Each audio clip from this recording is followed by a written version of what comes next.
नोरमा group, जो सोचता है वो करता है। आपके अपने सपनों का आशियाना। एक बार फिर से आपके सामने गेम बड़ा है लेकर के हाजिर हुए हैं और गेम बड़ा है इसलिए ज़्यादा महत्वपूर्ण हो जाता है कि बिहार की राजनीति के साथ-साथ देश की राजनीति में बहुत सारे परिवर्तन हो रहे हैं। कई ऐसे बयान हैं और बयानों के साथ-साथ जो चुनाव की प्रक्रिया चल रही है जिसमें बिहार के 4 सीटों पे उपचुनाव और देश के 2 राज्यों में चुनाव की घोषणा हो चुकी है, चुनाव की प्रक्रिया शुरू हो चुकी है और इसमें कई जगह बिहार के राजनीतिक दलों की एंट्री हुई। इन सब के साथ-साथ जो कुछ भी हो रहा है, उसको लेकर के कई चर्चाएँ शुरू हो गई हैं। ख़ास करके अगर बात एनडीए की जाए, तो एनडीए में एकजुटता नज़र नहीं आ रही है। सीट शेयरिंग के समझौता हो या साथ बैठ कर के स्ट्रैटेजी बनाने की बात हो, कभी भी मीडिया के सामने एक साथ नहीं आए। जबकि दूसरा गठबंधन पूरी तरह से तैयारी कर रहा है। बिहार की बात करें, तो पिछले 19-20 सालों में भारतीय जनता पार्टी को नीतीश कुमार ने कभी भी अपने स्तर से कोई फ़ैसला करने नहीं दिया है। लेकिन जो 2024 के चुनाव परिणाम के बाद ये बातें सामने निकल कर के आ रही है कि नीतीश कुमार को कमज़ोर हुए हैं और नीतीश कुमार को आगे भी कमज़ोर किए जाने की बात कही जा रही है। इन सारी बातों को लेकर के अब जबकि 4 सीटों के उपचुनाव में नीतीश कुमार को सीटें अपनी ही छोड़नी पड़ी हैं। कई सीटें जो लगातार नीतीश कुमार लड़ते आ रहे थे, उन पर से अपने उम्मीदवारी और दावेदारी छोड़नी पड़ी है। तो वहीं झारखंड में भी जो कुछ हुआ है, आप सब देख रहे हैं। इन सब के बाद अब जो वर्तमान परिस्थिति बनी है, उसमें एनडीए को लेकर के संशय की स्थिति पैदा हो गई है कि क्या नीतीश कुमार एनडीए में रहेंगे या फिर भारतीय जनता पार्टी खुद ही चाहती है कि नीतीश कुमार एनडीए से बाहर हो जाएँ।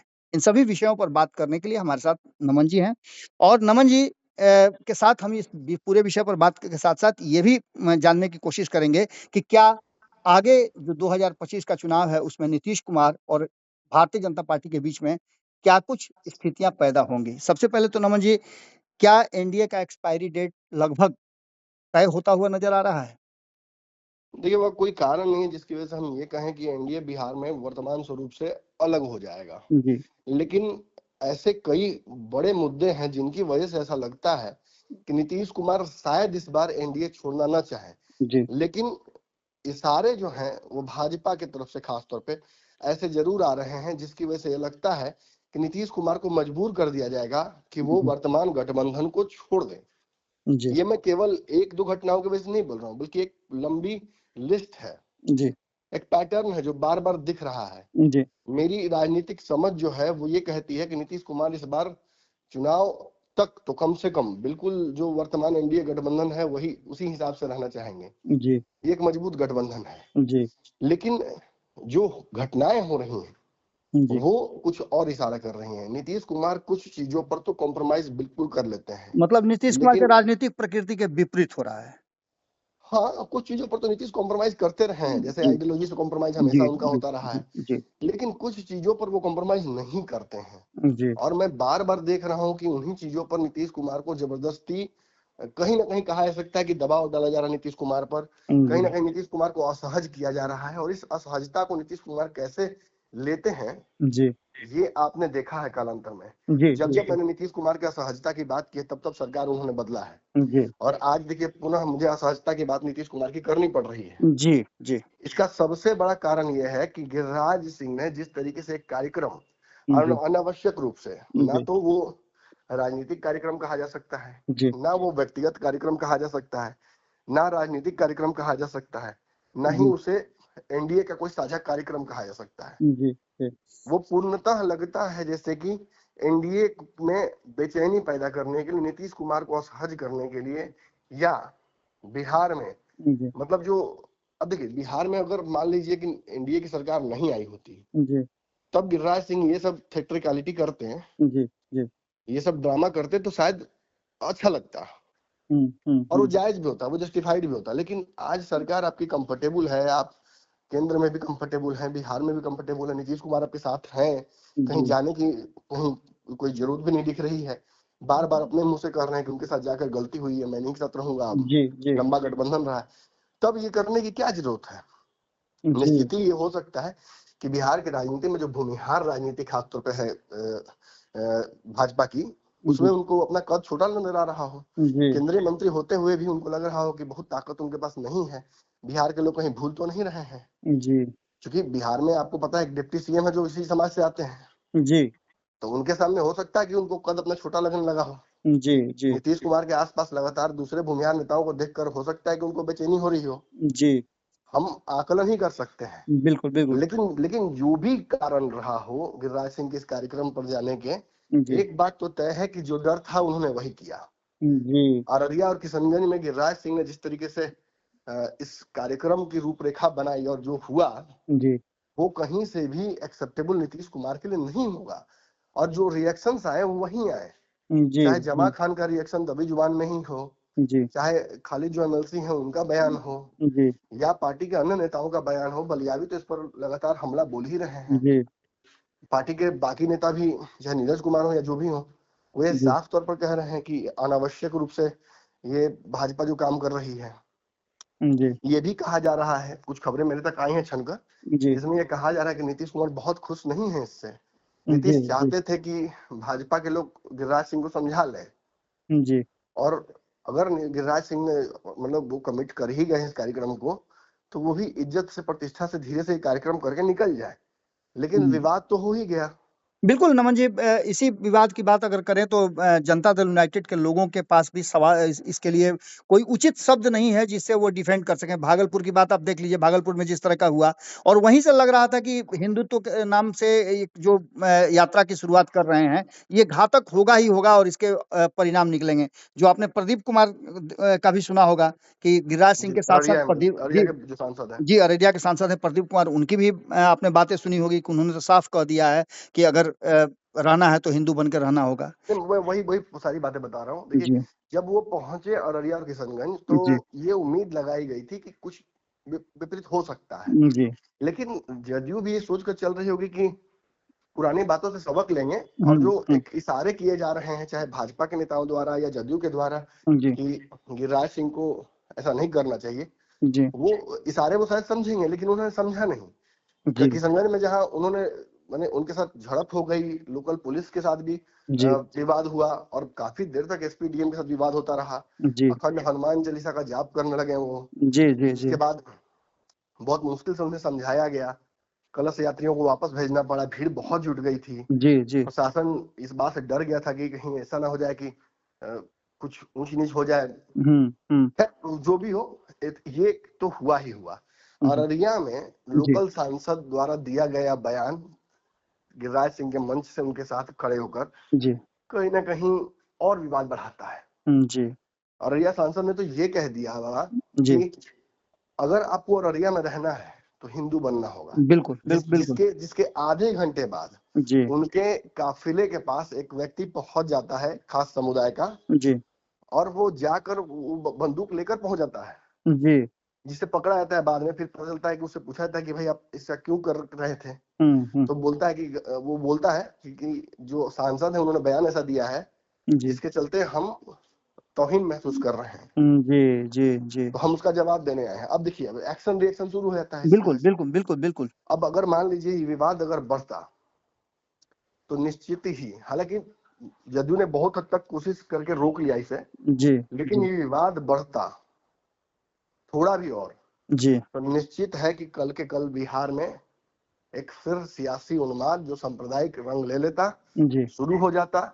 और देखिए, आप ये सोच सकते हैं कि ठीक है हुआ नहीं ना, जी, लेकिन जान लीजिए कि भले ही जितना हो गया हो, जी, उसकी वजह से एक समस्या ये हुई है कि तेजस्वी यादव और जी, लालू यादव को और विपक्ष को मौका मिल गया है। जी, जहां तेजस्वी यादव ने गिरिराज सिंह पर तो हमला किया ही, जी, नीतीश कुमार पर हमला किया कि वो भाजपा के चरणों में जाकर बैठ गए हैं। जी, जी, जी, भाजपा के रहमो करम पर मुख्यमंत्री बने रहने के लिए ये सारी कुछ बिहार को आग में झोंक रहे हैं। जी, जो नीतीश कुमार को अच्छा नहीं लगेगा, उनके वोटर्स को भी अच्छा नहीं लगेगा। जी, वहीं लालू यादव ने तो ये कह दिया, उसका फायदा उठा लिया इस पूरे कार्यक्रम का, कि बिहार में हिंदू मुस्लिम को कोई अलग नहीं कर सकता है, बिहार में हिंदू और मुस्लिम दोनों रहेंगे। जी, ये अपने आप में एक मोरल हाई ग्राउंड देता है आरजेडी को, एक फायदा देता है आरजेडी को, जो कहीं ना कहीं आरजेडी चुनाव में भी भुनाएगी, इस चुनाव में भी और बिल्कुल, अगले चुनाव में भी। बिल्कुल।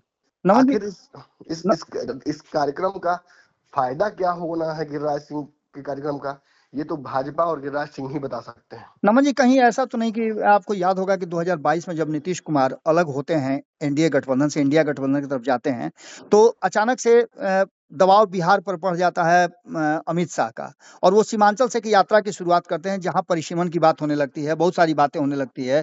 यहाँ पर लगभग कई ऐसे क्षेत्र हैं जहाँ 40% से लेकर के 70% से 80% तक मुस्लिम आबादी रहती है। इसमें 6 विधानसभा ऐसे हैं जिसमें नरपतगंज है, रानीगंज है, फॉरबिसगंज है, अररिया है, जो कि हाईटेक सिटी है।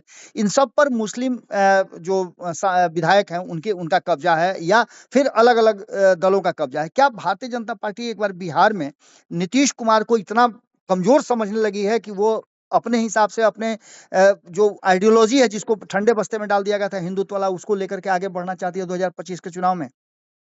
हाँ, ये आपने अच्छा पकड़ा है पॉइंट। अभी देखिए, लालू यादव का एक और बयान आया है जिसमें जी, उन्होंने कहा है कि गिरिराज सिंह यानी भाजपा जी, और नीतीश कुमार के शासन में कोई अंतर नहीं है। जी, दोनों के शासन में कुछ खास समुदायों को हमेशा डर लगता है। जी। देखिए, ये कहीं ना कहीं घुमा फिरा कर वहीं ले जा रहे बिल्कुल, हैं। बिल्कुल, बिल्कुल। मुझे लगता है कि आपने सही पकड़ा है। शायद नीतीश कुमार की राजनीति अब बहुत लंबी नहीं रही है। जी, इसे ही देखते हुए, समझते हुए भाजपा अपने लिए कोई अल्टरनेट जो कह सकता है व्यवस्था कर रही है। जी, वो जानती है कि नीतीश कुमार जब तक है तब तक मुख्यमंत्री हैं, लेकिन जी, शुरुआत भाजपा को अपनी राजनीति की करनी ही ना कहीं से शुरू करने पड़ेगी। जी, और मुझे लगता है कि राजद से सीधे लड़ाई में निपटने का एक बढ़िया हथियार ये हो सकता है हिंदुत्व का जो एजेंडा है, लेकिन जी, बिहार में अब तक सफल नहीं रहा है। जी, आगे भी मुझे सफल होता नजर नहीं आ रहा, क्योंकि देखिए, नीतीश कुमार हटेंगे अगर, जी, तो तुरंत एक और नीतीश कुमार रेडी हो गए हैं।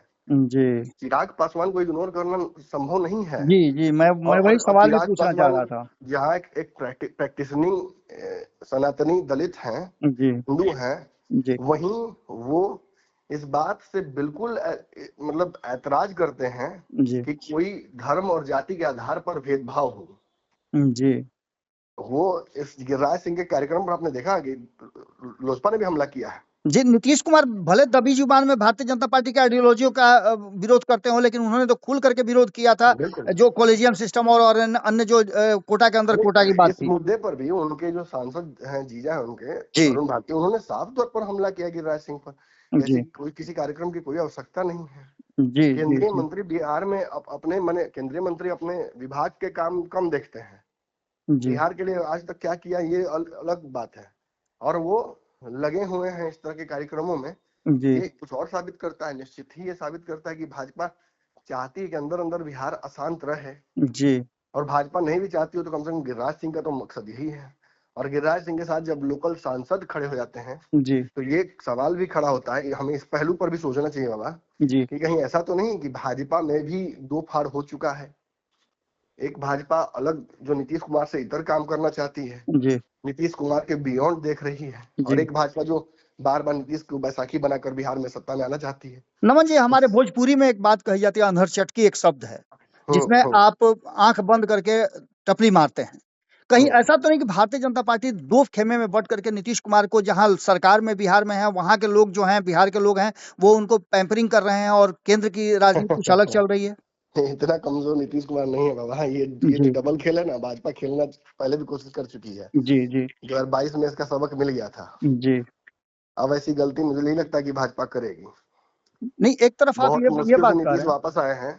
एक एक हाँ, तरफ ये जरूर कह सकते हैं कि जी, भाजपा के एक इकाई बिहार में जी। फिर वही पुराना खेल शुरू कर रही है। इसे लगता भी है कि नीतीश कुमार अब कितने दिन तक। नमन जी, नीतीश कुमार को 2024 में सीटें कम करके छोटे भाई के रोल में लाया जाता है, जबकि आपको याद होगा कि नीतीश कुमार 2020 के चुनाव में एक सीट ज़्यादा लेकर के बड़े भाई के रोल में रहते हैं। वहीं जी। दूसरी तरफ झारखंड में आप देखिए कि तय कुछ होता है, बातें कुछ होती है, और यहाँ तक कि जो मेरी जानकारी है झारखंड से जो आ रही है, लोगों से बातचीत जो हमारी हुई है, उसमें नीतीश कुमार यदि ज़्यादा अड़ते या 2 सीट से ज़्यादा का डिमांड करते, तो गठबंधन तोड़ने तक की बात झारखंड में भारतीय जनता पार्टी ने सोच लिया था और उनको ट्रेड कर दिया था। इसके पीछे एक और आप बात सुनिएगा कि जब सीट शेयरिंग का समझौता चल रहा था, तो नीतीश कुमार को छोड़ करके बाकी के लोगों से सीट शेयरिंग का समझौता हो रहा था। दिल्ली जाने के बाद नीतीश कुमार से भारतीय जनता पार्टी के शीर्ष नेतृत्व के लोग बात नहीं करते हैं। इन सब का मायने तो यही निकाला जा सकता है ना, कि भारतीय जनता पार्टी बिहार के लिए 2025 के चुनाव के लिए एक अलग से स्ट्रेटजी अपना रही है, और उस स्ट्रेटजी में हिंदुत्व तो कहीं न कहीं प्रथम पायदान पे चल रहा है। भाजपा की हर रणनीति में हिंदुत्व सबसे ऊपर होगा बाबा। जी जी हिंदुत्व के आधार पर ही आज सत्ता में वो है। भले ही आप ये कह दीजिए कि राम मंदिर के नाम पर बहुत फायदा नहीं हुआ, लेकिन ये भी तो हो सकता है कि राम मंदिर ने ही इस बार मोदी को बचा लिया हो। जी, बिल्कुल बिल्कुल बिल्कुल हो सकता है कि वो जाने वाले हैं इस बार। बिल्कुल तो बिल्कुल। भाजपा अपनी सबसे मजबूत रणनीति को तो कभी कमजोर नहीं होने देगी। जी हाँ, ये जरूर है कि नीतीश कुमार के साथ रहते हुए जी भाजपा को इस रणनीति पर काम करने का बहुत मौका मेरे हिसाब से नहीं मिलेगा। और रही बात ये जो अब हुआ है, जी मुझे लगता है कि नीतीश कुमार इसको लेकर बहुत एग्रेसिव होंगे जी आने वाले समय में। नीतीश कुमार, ठीक है, नीतीश किस स्थिति में क्या है वो तो समझ में आएगा, जी लेकिन इन चीजों को लेकर नीतीश कुमार जरूर मुखर होकर बोलेंगे। जी उनके लोग बोल ही रहे हैं। जी। मेरा अंतिम प्रश्न है नमन जी कि नीतीश कुमार की बात तो हम मान लेते हैं कि वह क्राइम करप्शन कम्युनिज्म से कोई समझौता नहीं करते हैं। जो परिस्थितियां बनी है उसमें वो कोई फैसला लेने के लिए राजी हो सकते हैं। लेकिन बाकी के लोग चिराग पासवान हैं, उपेंद्र कुशवाहा हैं, जीतन राम मांझी हैं, इन लोगों का फैसला क्या होगा? ये क्या इनकी भी राजनीति से रखते मांझी जी का तो मुझे नहीं पता, लेकिन इतना जी जरूर कह सकता हूँ कि चिराग पासवान जिस स्टैंड पर अभी खड़े हैं, जी मुझे लगता है कि वो ज्यादा कंफर्टेबल नीतीश कुमार साथ महसूस कर रहे हैं देन की भाजपा के साथ। जी जी चलिए केंद्रीय आप मंत्री बनने के लिए भाजपा की उनको आवश्यकता जरूर है, जी लेकिन बिहार में जो एक बड़ा गोल लेके चल रहे हैं चिराग पासवान, जी जी उसके लिए तो नीतीश कुमार उनके लिए ज्यादा जरूरी है। और नीतीश कुमार की राजनीति से इत्तेफाक भी बहुत रख रहे हैं ना आजकल। जी देखिए जी सारी जी भाषा सब कुछ नीतीश से मिलती जुलती है। बिल्कुल, बिल्कुल, बिल्कुल। चलिए तो बहुत अच्छी बात आपने कही नमन जी, बहुत-बहुत धन्यवाद आपका। जिस तरह से बिहार में राजनीतिक परिस्थितियाँ बदली हैं और भारतीय जनता पार्टी और ख़ास करके अगर देखा जाए, मैं जदयू की बात नहीं करूँगा, नीतीश कुमार की बात करूँगा, तो कहीं न कहीं चूँकि जदयू की बात इसलिए नहीं कर रहा हूँ कि जदयू भी 2 फाड़ में है। एक जो भारतीय जनता पार्टी के साथ हर स्थिति में रहना चाहती है और दूसरी जो भारतीय जनता पार्टी की आइडियोलॉजी से इत्तेफ़ाक नहीं रखती है। तो ऐसे में देखना दिलचस्प होगा कि 4 सीटों के जो उपचुनाव होंगे, यानी आज से 30 दिन के बाद क्या परिणाम के साथ-साथ बिहार की राजनीति में भी कोई बड़ा बदलाव होगा? इंतज़ार कीजिए, जो भी अपडेट होगा हम फिर आपसे जुड़ेंगे। बहुत-बहुत धन्यवाद। आपके सपनों को हमने सजाया है। ई होम्स पैनोरामा को हमने बनाया है। ई होम्स मेरा एक सपना था जिस पे मैं पिछले 4 साल से काम कर रहा था। हमने जो बनाया है वो सबने है माना। ई होम्स पैनोरामा में हो आपका भी आशियाना। और फाइनली हमने 2021 में इस प्रोजेक्ट को लॉन्च किया। बहुत लोग अप्रिशिएट कर रहे हैं कि पूर्णिया जैसे शहर में बिहार के, एक तो बिहार की बात करें उसमें भी पूर्णिया जैसे छोटे जगह में इस तरह का लाइफस्टाइल देना, ये सुन के हम लोगों को बहुत अच्छा लगता है। ई होम्स में हमने कुछ और भी किया है, जैसे हम जिस जगह में रह रहे हैं हमारे फैमिली सिक्योर हो, उनको सिक्योरिटी का ध्यान में रखा है। आपकी सुविधा और सुरक्षा आपके लिए खास है, ये आपका विश्वास है। इसमें आर्टिफिशियल इंटेलिजेंस का 7 लेयर सिक्योरिटी का हमने इस्तेमाल किया है। लस ग्रीन कैंपस को बनाया है। यदि हमारा बाउंड्री वाल है तो वो वर्टिकल गार्डन है। ये जितनी भी फैसिलिटी होता है एक इंटरनेशनल टाउनशिप में ई होम्स है, ये हम लोग विश्वास नहीं कर पा रहे हैं। जो भी हमारे मित्र दोस्त या जो भी हमारे बाहर के बाहर आते हैं तो हम लोगों को बहुत अच्छा सुनने को मिलता है और बहुत अच्छा क्रेडिट मिल रहा है। वो सारा हमने सिर्फ एक बिल्डिंग नहीं बनाया, हमें एक बहुत अच्छा लाइफस्टाइल दिया ई होम्स में, और मेरा एक सपना था जिसको मैं आज फुलफिल होते हुए देख पा रहा हूँ। ये आपका आवास है। ई होम्स पैनोरामा में अब आपका निवास है। E homes Panorama, luxurious lifestyle redefined.